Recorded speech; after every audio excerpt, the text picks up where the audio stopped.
Hello, here I am again.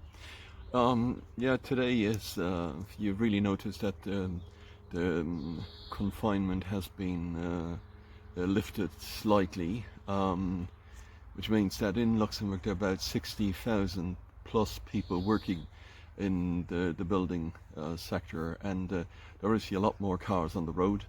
This morning I noticed that the incivilities, they have restarted overtaking wherever they may or may not, and speed not respecting.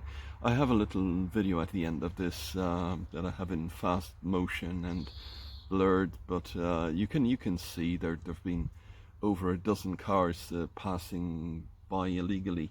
It'd probably be nice if the police be checking from time to time, because it's just very dangerous, and they're playing with their lives, and they're playing with other people's lives, and that's not the way it should be. So if you're leaving too late, don't rush, because that doesn't help. Leave earlier and then drive slowly, or at least respect the speed limit and respect the traffic regulation, the laws. That's just one thing that really pissed me off, because they just play with people's life, and that's not the way it should be. Another video that I saw that I liked a lot, and I thought I'd mention it to you. You might have seen it. It's a TikTok Vic, and it's a message to the government by Vic Di Bitetto, and he's very good. He's very good. He's straight talk, and it's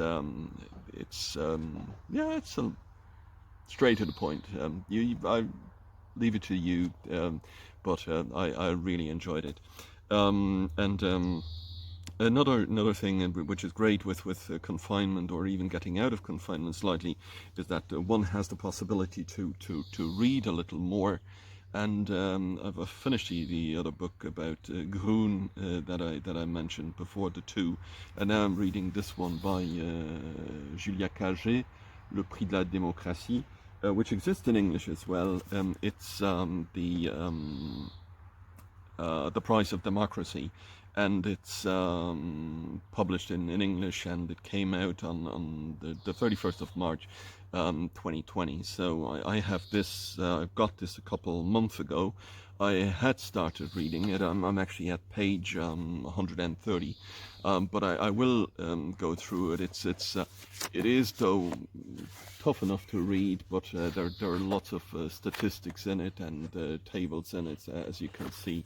But she is fabulous, just a great mind, and definitely something to read, so that you find out about how politics is being financed by the states, and that means by us, that we are paying very often for the political parties. And even if it has advantages that some people, they'd say, like, okay, if you finance the party, then the party doesn't have to get the money from other sources, but they still in some countries get it from other sources and from the private people. So that's yeah, well, I'll leave it to you. You should read it, and try to leave your opinion below. Now this is already a custom. Like I'm gonna try a whiskey tonight, just a sip, just to talk a little bit about it. It's the GLENLIVET Nadurra, and this one is the PEATED CASK. It has 60.2% alcohol. It is quite strong. Some people, they drink it with water. I usually try to drink it without, because I've tried an OCTOMORE, and I added water to it, and I thought that it lost everything. So since then I only drink it. I start drink it without water, and then if it's too strong, then I add a couple of drops. But try this one.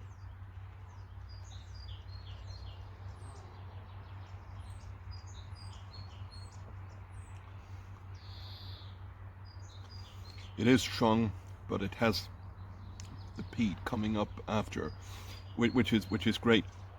I started drinking whiskey only about 5 years ago, 6 years ago.